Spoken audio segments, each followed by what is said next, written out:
Welcome to Reality Reimagined, where I invite you to expand your mind, elevate your spirit, and transform your world into something truly awesome. I'm your host, Gale West, author of the best-selling book, Money, Come Dance With Me. Reality Reimagined is an exciting, out-of-the-box look at what's new, what's old, and what's emerging. We are on the precipice of one of the most exciting evolutionary shifts in human history, from ancient mysteries to cutting-edge science, spirituality, new economies, and more. Together with thought leaders around the globe, we will explore who are we and who are we becoming. Reality Reimagined starts now.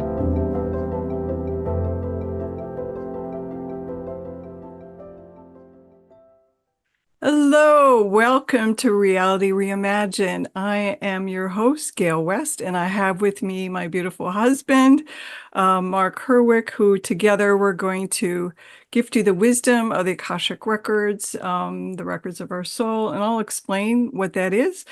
We are coming to you live from Los Gatos, California, where it's going to be really hot. It's been hot for the last couple of days, and hopefully it's going to cool on down. So you can call in at 800-930-2819. If you have any comments or questions, we welcome your comments and questions. And so the format is going to be where I'm going to talk for about 20 minutes, and we're going to take a little break. We're going to open the records and gift you the wisdom that we need right now. So we're looking at the time that we're living in, and one of the things I want to explain, like what the Akashic Records are. So when I talk to my students, I tell them that it's an access tool to the Google of the universe. But considering that there is a morphogenetic field of information, and one of the things that you can do with the Akashic Records is tap into that morphogenetic field. And one of the things I want to talk about is that my very, very first guest was Jonathan Salk, and that was on my show, Cafe of Delights. And the reason I changed, Mark was saying, well, tell the people why you changed the name. Well, with AI, Cafe of Delights ends up being like a cafe show, and people were searching. And when I searched for myself, it ended up being like a cafe or something, a cookbook or something like that. So we really had to think about how I wanted to be. And I love the word delight, but it felt like more was my work was about how do we reimagine our reality? How do we look at it from a new perspective, a new way? And the very first guest I had, and that was my dream to have a show where I talked with Jonathan Salk. And he wrote a book called A New Reality. Hello, I love this, love this book. And it's about human evolution for a sustainable future. And I had met him in 2017, and he and his father, Jonas Salk, which most of you know was the inventor of the polio vaccine, had written a book of the same name way back in the 90s. And there was a man in Chicago, where I was living at the time, who had read the book and said, please, Jonathan, can you rewrite the book for where we are right now? Do you want to comment on that? You've read the book. Yeah, it really is an amazing book for a couple of reasons. One is the concept and the information that it presents is, I think, really ingenious and very critical for these times. I think another thing about it that's kind of amazing is the way the book is laid out. I mean, it's just a beautiful book. You open each page, and typically there's a graphic on one page and some commentary on the other. And it's just so well done. And he talks about Epic A versus Epic B. Now, we've been in Epic A for well over 200 years. And Epic A started well before the Industrial Revolution, when things started being automated, where machines kind of took over people. And that was there was more patriarchal values, And it was more like we have unlimited resources. We can take whatever we want, win, lose. And an example of that was I read a couple of days ago in the New York Times about this company, this AI company, that had used AI to find this huge vein of copper in Zambia. And they're going on about how this huge vein of copper in Zambia is going to be help bring copper to the world for the next 100 years and blah blah blah blah, and how they're going to go down and mine this this copper. And I'm like, they are not Zambian. Excuse me. Who do they think they are that they can go down to Zambia? And honestly, there had been copper mines there before, and the people had not been supported. It's one of the poorest countries in Africa. It's way indebted to the World Bank. There was a whole bunch of, so they were talking about how the rivers were blue with the tailings from the copper mines. So are the people in Zambia going to benefit from this? No, I don't think so. Do you have a comment on that?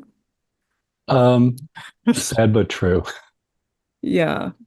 And so this idea of otherness, so when I can go into another country and I can take whatever I want because I have more money, I have more privilege, and this is what I want. So this idea of otherness and separateness is kind of endemic in Epic A. And now Epic B, which is quite interesting. And if you look around, you can see evidences of this everywhere. It's win-win, more creativity, more feminine values of nurturance, of caring for all creation, of caring for all people. So in Ecuador, creation and the land is a separate entity that has rights. It's the first country in the world where nature has rights. This has never happened in before in the history of humanity. It's connection, recognizing that we are connected, all creation, we are connected together. Anything that happens here affects everybody else. So it's this kind of this sense of recognizing that, and these are one of the things that I talked about when I was talking to Jonathan is that these are indigenous values. Interestingly enough, these are the values of indigenous people. So many, many, many people are looking to indigenous wisdom for creating a new reality. So if we look at, but what happens when an old reality, an old epic is destroying itself or going down, and a new epic is happening? There's always disruption, and that's what we're seeing right now. And in my book, Money talks about, I share this, and every time I share this, I have tears in my eyes. So one day when I was talking to Money, Money said, the predominant matrix of humanity is domination and greed, and I have been aligned with that. The new matrix of humanity is collaboration and generosity. I want to be aligned with that. Can you please help me? To which I said, excuse me, I'm one person on the planet. I can't change the paradigm of of money. But more than that, if you think about it, the old matrix is domination and greed. The epic A is domination and greed. Those and the new epic is collaboration and generosity. That is epic B. So I'm going to ask you to really ponder that. And when I thought about it was money knows that there's a new paradigm happening and it's inevitable. But the question is, how are we going to get there? And there's often a tipping point where one epic ends and the other epic shifts. But unfortunately, that is oftentimes with disruption. Now, we have institutions that are really, really strong. And institutions are there because they're stable. They want to be there. It's a paradigm that we live in. This is just the way it is. So if we think about that, what's going to happen to create new paradigms? What do we need to do to create new paradigms? Do we have to go through destruction? Do we have to go through horror? Not necessarily. But if you think about it, so many things, horrific things in the world, out of them have gone something good. So think about the World War II. And out of World War II, which was horrific, came the United Nations. Out of World War II and the Holocaust, which was absolutely horrific, came the State of Israel. And Jews had been uh, um, vilified for 2,000 years. They didn't have a place for 2,000 years. And finally, in 1949, they had a place that was theirs. And possibly out of the horrors of Gaza will come a state of Palestine. We don't know. But do we actually have to go through these horrific times? Does change have to be horrific in order to make something happen? And on a personal note, my brother died of AIDS, and I know that he didn't choose AIDS. This is if he if he would have had a choice, it would not have been AIDS, and he would not have been gay. But out of AIDS came more of a softening of people's feelings about gay people, and out of that came gay marriage. And then out of the horrific fires in California, people are now looking to indigenous wisdom because indigenous people did controlled burns for centuries and centuries, and they didn't have horrific fires like we have here.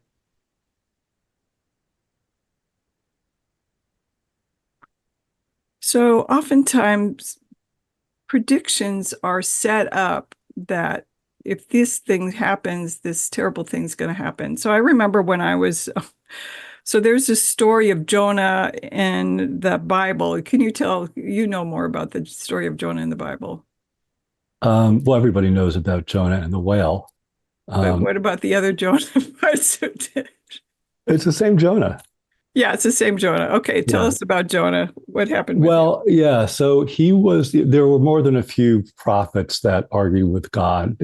It's funny because Gale and I this morning couldn't quite remember which one it is. So I said, well, let me Google, prophets that argue with God. There's a long list of them. It's pretty cool.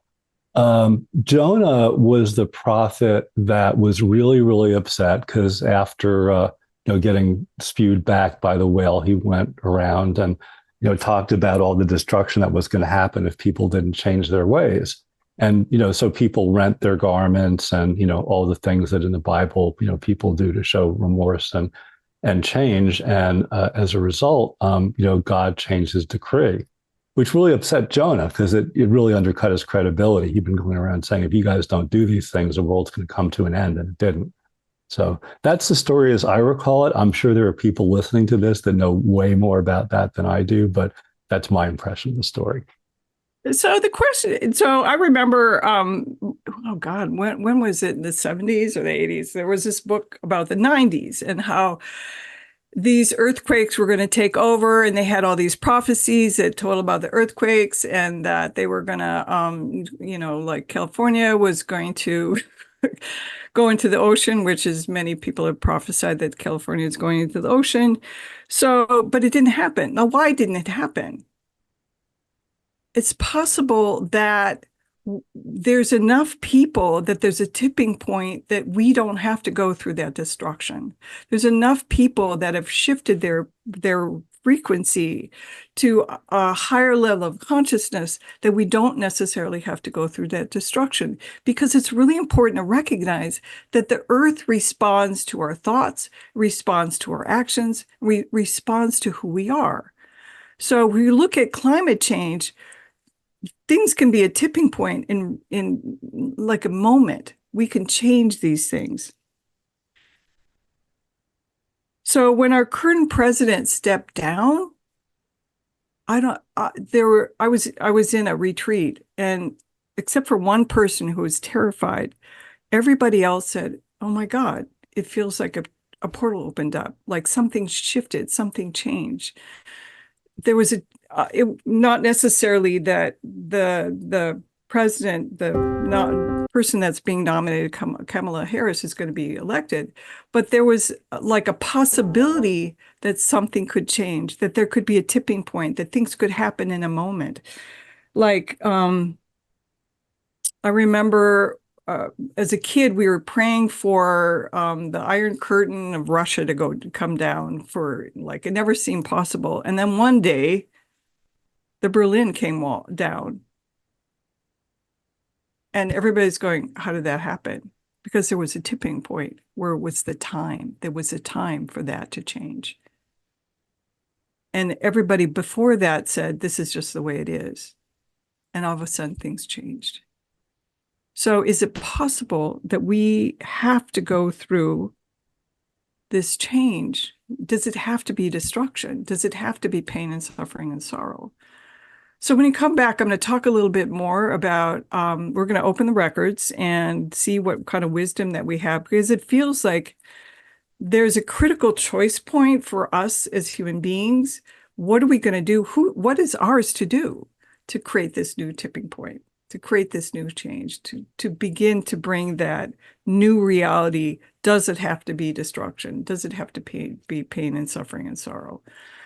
So when we were in Hong Kong, I don't know, it was 2017, we met this guy who was a feng shui master, and he was talking about how from now until 2024, there's going to be a lot of grace and ease, but that after that, for about 6 to 8 years, there's going to be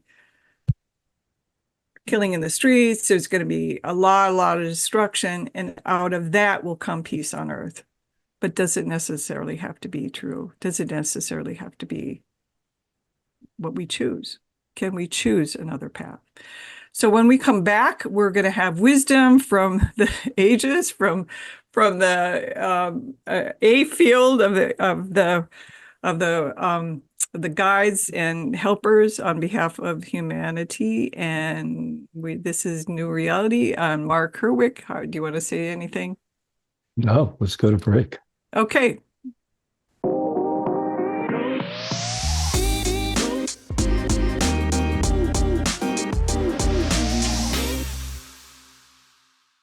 Welcome back. I'm here with my husband and fellow artist and fellow Akashic Records reader, consultant, and we've opened the records of this time, of our audience, and just what wisdom is coming forth. And so we talked about how there's an epic A, which is win, lose, take all, very patriarchal values of separateness. And we're moving to epic B, which is very, very powerful, which is kind of the epic that's for centuries and centuries we've been waiting for, we've been aching for as a human race.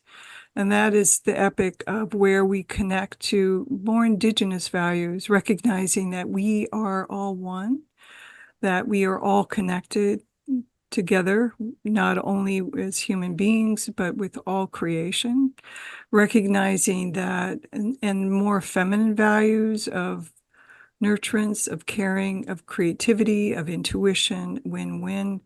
So, but what has to happen before epic B becomes more and more and more a reality? And if you look around, and we talked about how if you look around, you will see that there are many, many, many evidences of epic B already in place. But before something, an old epic, an old way of being, an old paradigm, before that can destruct, and basically it's going to be shifting into this new paradigm, there is oftentimes disruption. And if we look around, that's what we see. We see a lot of destruction. We see a lot of separateness. We see a lot of anger. We see a lot of frustration.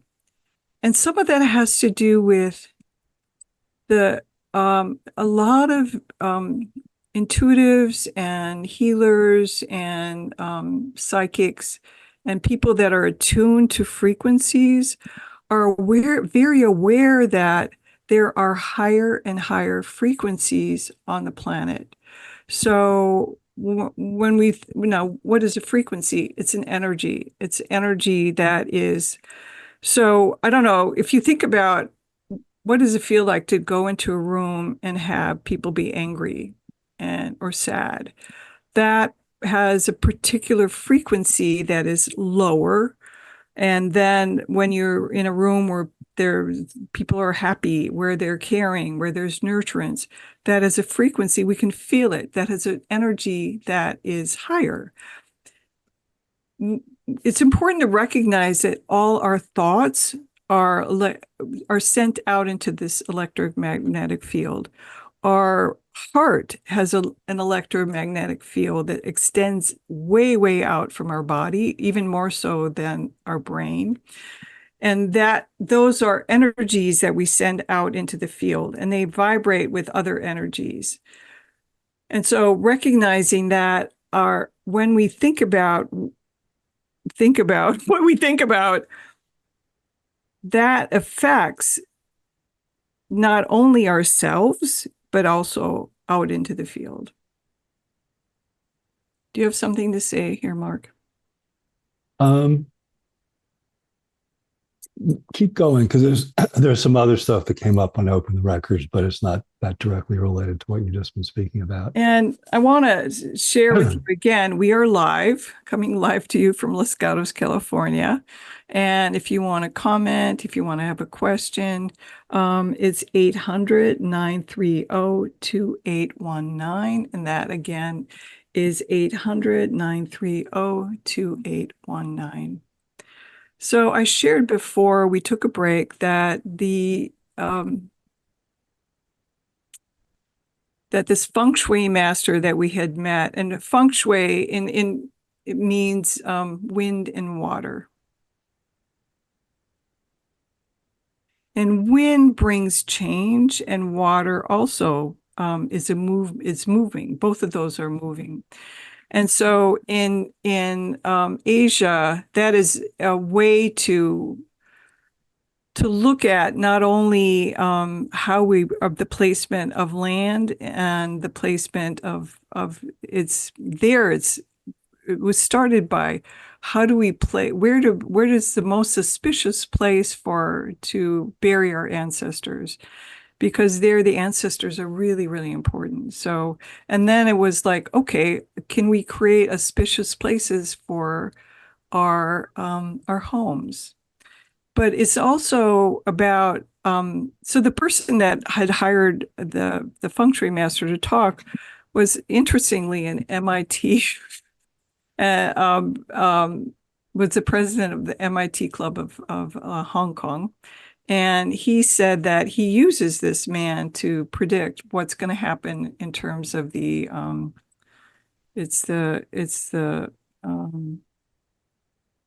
I think this guy's day job was some kind of trading, so he wanted to know what the investment future was going to be. Yeah, the investment future. But so this feng shui guy talked a little bit about the investment future, but he also talked about the state of the earth and how at that time he felt like he was really kind of thinking, oh my God, we're going to just self-destruct ourselves during this time period, because there's something where the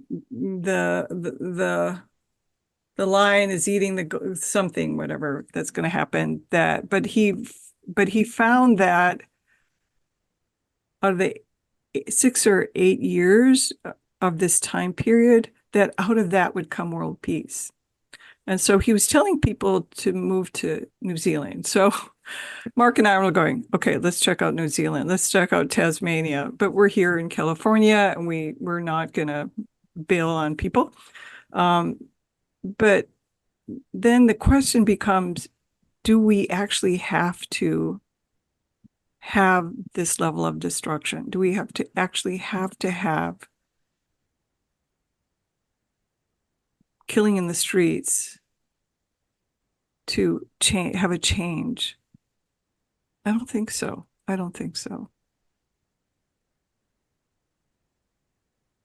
We have a choice. It's a critical choice point. Where we were in 2016 and the president we elected at that time is not where we are as a country and as a world. We have changed. That was a wake-up call for many, many, many people. And at the time, I had opened up the Akashic records of the election and of the United States. And what I heard was, I gathered a whole bunch of people to do that with us, that that president that had been elected at that time was the epitome of what we sent to the world. That this was in our face, and we had to address it as someone who took all, who was not necessarily honest and lied and cheat, and yet this is somebody who many, many people valued as, I can take whatever I want. But is that actually the world we want to live in? I don't think so. And We it's have a choice point. Go ahead, Mark. yeah, I was going to say it's interesting to kind of contrast the transition at the end of his term with what just happened with Biden and Harris. I mean, you know, one can say, gosh, it took President Biden a long time to make up his mind on that. Wouldn't it have been better if he'd done it sooner? You know, all that might be true, but he did it.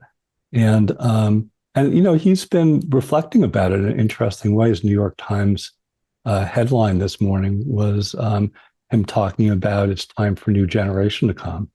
I mean, if that's not a clear way to restate Epic A, Epic B transition, I don't know what is.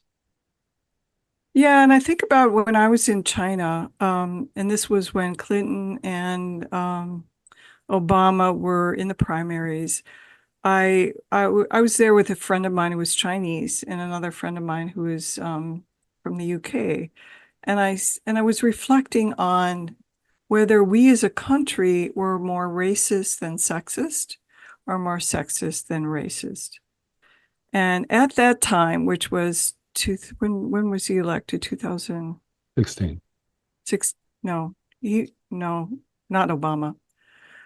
At that time, it was obvious that we were more sexist than racist. But where are we today as far as women, as far as women stepping up? And supposedly, the Dalai Lama has said that the women of the West are the ones who are going to bring peace to the world. Now, it's kind of interesting. Why the women of the West? Because we have the opportunity to step up where many, many other women in the world do not. We have the opportunity. We have more freedom than many other women in the world do not. We have a sense of, if we choose to have a sense of personal power and allow ourselves to be agents for this new paradigm where other women cannot, then we are then stepping up to create this new paradigm. And it doesn't mean that we're kind of saying, okay, you men step aside. It's not about that. It's about inviting men to now begin to honor their own feminine parts of themselves, their own nurturers, their own cares, their own. What do you want to say about that? You're the man here. Um, yeah, you know, when I opened the records, one of the things that I got was that a lot of the issues that, you know, people that kind of are in our face or in some ways are distractions, and that our job is to be present. And if you think about it, that's generally considered more of a feminine energy to be accepting versus a masculine energy, which is to be initiating. Um, and it feels like what we're being invited to do to make this transition as easeful as it can be is to just be aware of what's going on and allow ourselves to fully experience it. And if you look at the environment, there are a lot of things in the environment that are encouraging people to tune out or get distracted. And it feels like our work is to avoid some of those distractions and you know I mean, we incarnated for a reason, right? So there are only certain things you can do in a body. And one of the most important of those things is to actually experience what the world is like when you're in one. And it feels to me like that's what we're being invited to do. And thank you, Mark. And I think I'm reminded of a quote in the Baha'i writings. The Baha'i faith is the newest faith, and it originated in Iran in the 1800s. But one of the things, and it's really about the premise is unity, the unity of all people, the unity of all religions, and recognizing that every single person prays to God, but with a God of a different name. And so the premise is that there is peace on earth and it's going to happen. But the question is, what are what is ours to do? One of the things it talks about in the Baha'i writings is that we are the children of the half light. Now, what does that mean? It's a really interesting statement. What it means is that there's in the Mayan calendar, is it Akbal, which is The in between, yeah. the in Akbal, between, Akbal. Akbal, which is it's that time before the dawn, where the dawn, there's sense of darkness, but the dawn is coming up. But when we think about we're the children of the half light, the dawn has happened. But we don't know exactly what this new day will bring, this new paradigm, this new epic. We have an idea of that it is more sense of unity, it's more caring, it's recognizing that we are all connected. Every single person is connected. Nature is connected. We are connected to all things and recognizing that. But then the question becomes, what is that going to look like? We have no idea. But what ours is to do is to really hold the image of that this is we came here at this time to bring this new paradigm, to bring this new energy, to bring this peace on earth for our future generations, to be agents for this light that is going to happen, even though we're in the half-light place. Which takes a lot of faith, doesn't it? It takes a lot of faith, and it takes a belief, and it takes really taking action and questioning what is mine to do, doing your own personal work so that you are creating the field of positivity. But that doesn't mean spiritual bypass, but really doing the work that you came to do. And then asking, I get up every morning and I go, what is mine to do? And right now I have a brace on my back because I stupidly fell on my back. And what I'm hearing is what is mine to do right now is to rest. But I'm here on this show live because I know what is mine to do also is to share my wisdom and to share the wisdom of the records and to share the wisdom of those in the unseen realm who want this new paradigm to happen. So we're going to take a little break. And when we come back, we're going to go further into, we really encourage you to call us. Nobody's called. 1-800-930-2819. We are live from sunny, hot California Los Gatos, which is in the Bay Area, and I'm looking out on my redwood tree, and there's lots of beautiful hummingbirds flying in and out. So we'll be back in a flash, and this is Gale West and my husband.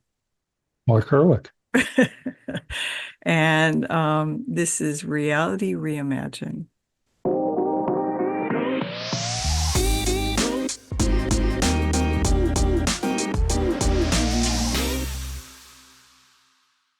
Welcome back. This is Reality Reimagined. I'm Gale West, your host, and I have with me my beautiful, lovely, loving husband, Mark Herwick.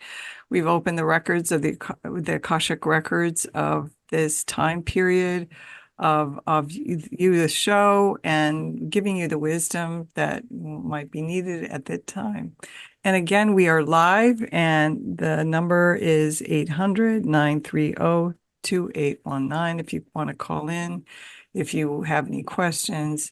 So we've been talking about Epic A and Epic B. We've been talking about the book A New Reality by Jonathan Salk, which I highly recommend if you want to have any kind of consistent hope for a new reality. Really, really, I highly recommend that book.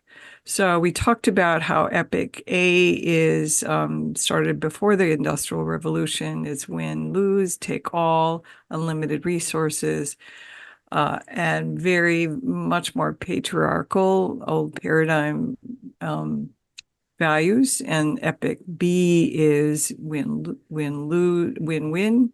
More intuition, more creativity, more connection to all, and recognizing that we are all connected, and more of a sense of that we are a global family, not only as human race, but we are a global family around the world, and that nature and protecting nature and protecting all, and the rights of all, and knowing that all deserve to have joy, delight, and caring. And so we've been talking about like where are we right now, and that in the book he shares that whenever you have an old epic declining, which is what's happening now, and you have a new epic emerging, that you have disruption. And so what we've been seeing a lot since, especially since 2016, is an emergence of a lot of disruption, a lot of separateness, a lot of you versus me, a lot of anger, and almost to the point of rage and violence. And this is really, it's been escalating a lot. With this current president who just stepped down, we've been feeling that there is possibly an opening, that is a new paradigm is possible when we think about what would happen if the former president was elected. Will we have more destruction? Will we have more separateness? Will we have more pain, suffering, and sorrow before this new epic B is going to happen? Or can we consider a different choice where we choose a new generation, where we choose something different, where we choose to have a new way of looking at the world, which would be, and so it's a choice point. And what are we going to choose? And then the question also becomes, what is ours to do? And I said before that each of us is here for a reason in this really, really pivotal time in history. And everybody lives in a time in history. But this time in history feels like there is something that is even more imperative, that we rise up and we take our place and ask ourselves, what is mine to do? Am I going to be part of the destruction, or am I just going to be sitting aside, which is actually If you do nothing, you basically are saying, I'm willing to be part of the destruction. But if you do something that is positive, that is what you choose to have for the world, then you are part of the emergence. So I'm going to ask you, those of you who are listening, to just feel into what is mine to do. We talked also about how the Dalai Lama has said that it is the women of the West who will bring peace on earth. And why the women of the West? Because we have more personal power than many, many women in other countries. We have the capacity to now step up and lead from feminine values, which is values of caring, values of recognizing that we are part of a greater paradigm of creation, that we are not separate. And that we don't have to have disruption. We can have change.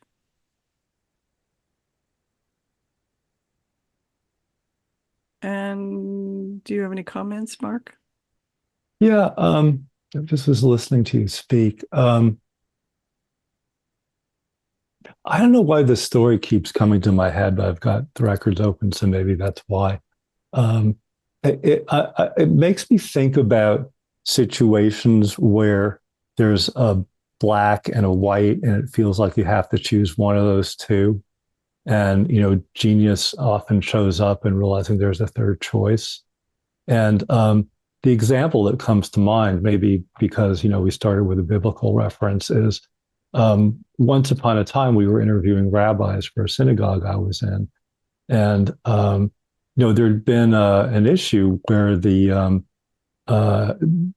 microphones went out. And, it was a somewhat conservative congregation. So it was okay to use microphones, but it wasn't okay to fix them if they went out, because that would be a form of work. So we asked rabbinical candidates what they would do. And almost all of them sort of talked about, fixing the microphone versus leaving it alone. And the guy that we actually hired kind of looked at us for a second. He kind of closed his eyes and went inside, it seemed like. And he said, I've got a pretty loud voice. I would just speak louder. So he kind of made this whole controversy like a non-issue. And it feels to me like not just that kind of thinking, but knowing that there is a third answer available, and kind of having the willingness to hold out for it and to invite it to show up. It feels to me like that's another aspect of what we're being called to do now.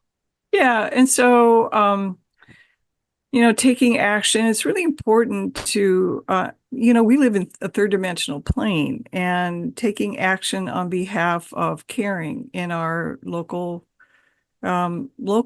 and globally and regionally.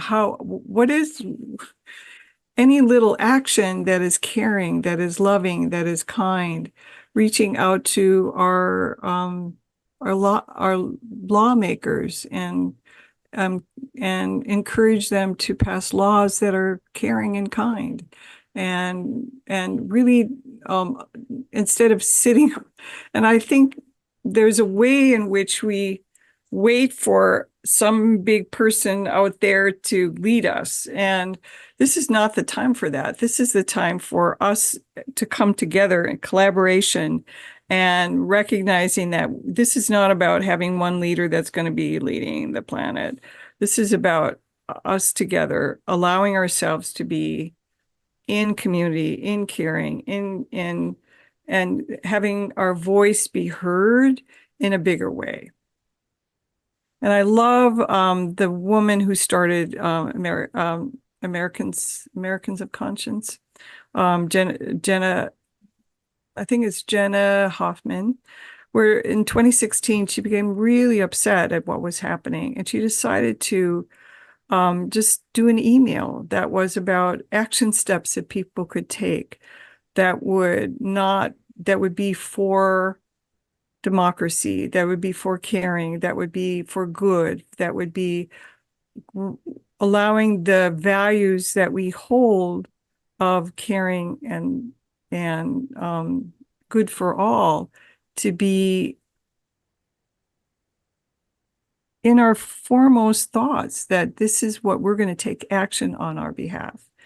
And she sends out emails every week, and I recommend you go to Americans of Conscience and check it out, where she sends emails out of good that's happened around the world, things that have shifted as a result of actions that people have taken. So this is not about sitting back and going, well, the world's going to go to hell in a handbasket, and what are you going to do? No, no, no. This is not about that. This is about really, what can I do? And one of the things I heard way back when I opened the Akashic Records of the 2016 was that this happened because spiritual people who say they care were asleep.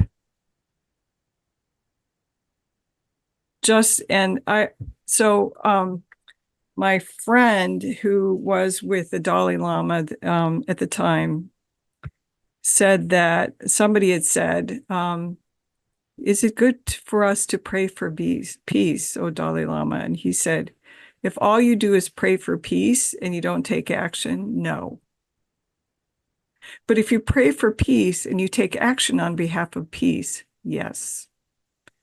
And so that's what I'm going to leave you with.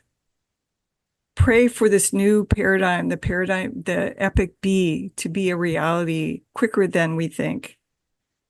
And then pray for it to happen and take action.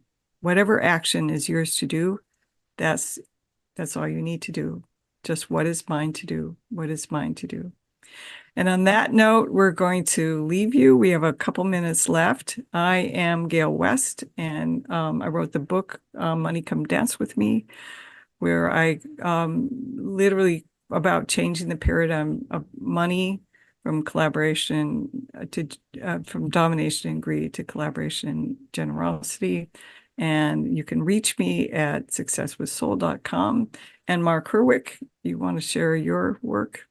Yeah, like Gail, I also coach. My coaching focuses on working with creatives who've gotten stuck in some way. I'd started actually working with writer's block. Most of my clients now are entrepreneurs that are been successful at this point, but now they're at a new place and they're a little stuck. So I was graciously gifted with a way of helping people get unstuck very quickly. So that's what I do. If you want to find me, I'm at concentratedcoaching.net. They don't need a phone number, do they, Gil? No. Okay. So it's a Mark at concentratedcoaching.net. And if you want to reach me, it's Gale, Gale. I'm a big win from the West at successwithsoul.com. And thank you so much. This is Reality Reimagined. And I'm going to leave you with one last word, which is hope rings eternal. When you have hope in the heart, you can do anything. So, but hope has to come with action.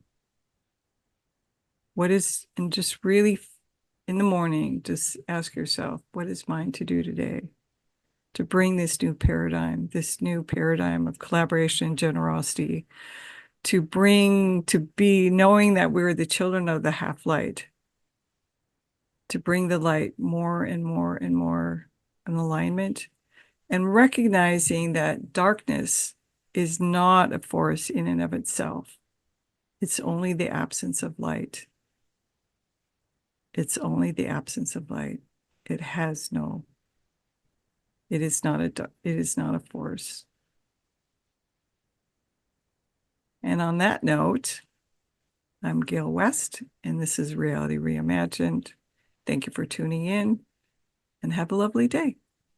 Thanks for having me, Gil. Thank you for tuning in to Reality Reimagined with me, your host, Gale West. Listen and watch live every second and fourth Thursday at 10 a.m. Pacific on transformationtalkradio.com, where you will have the opportunity to expand your mind, elevate your spirit, and transform your world into something truly awesome. Reality Reimagined is an exciting out-of-the-box look at what's new, what's old, and what's emerging, exploring the questions, who are we and who are we becoming? For more information on hope and transformation for your new reality, visit me, Gale West, at successwithsoul.com.